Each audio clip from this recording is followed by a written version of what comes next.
कोबी समोर दिसला की तुम्हाला कोणती रेसिपी आठवते? आता आमच्या घरामध्ये ना कोबी दिसला म्हणजे सर्वांना आठवते ते म्हणजे मोमोज. सर्वांना मोमोज खायचे आहे म्हणून इथे मी कोबी किसायला घेतला. आता हा कोबी किसायला ना खूप जास्त कंटाळा येतो, पण शेवटी खायचा आहे म्हटल्यावर करावंच लागेल. तर इथे ना कोबीतलं सर्व पाणी जे होते ते मी साईडला काढून घेतलं आणि कढाईमध्ये ना थोडेसे लसूण, अद्रक आणि त्यानंतर एक कांदा टाकलेला आहे. तर यात ना या भाज्या मला शिजवायच्या नाहीये, फक्त मी सर्व मिक्स करून घेतलं. त्यानंतर त्यात टोमॅटो सॉस आणि शेजवान चटणी टाकून मस्त इथे भाजी जी होती ती रेडी करून घेतलेली आहे.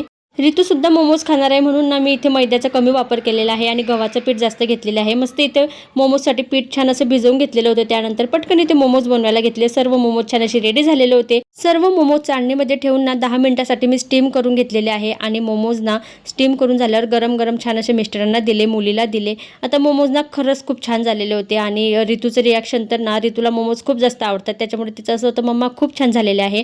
त्यांनी खाल्ले त्यानंतर मी सुद्धा टेस्ट केले आणि खरंच मोमोज खूप टेस्टी झालेले होते. तर असं आत्ताचा व्हिडिओ, त्याला भेटू नेक्स्ट ब्लॉगमध्ये. बाय.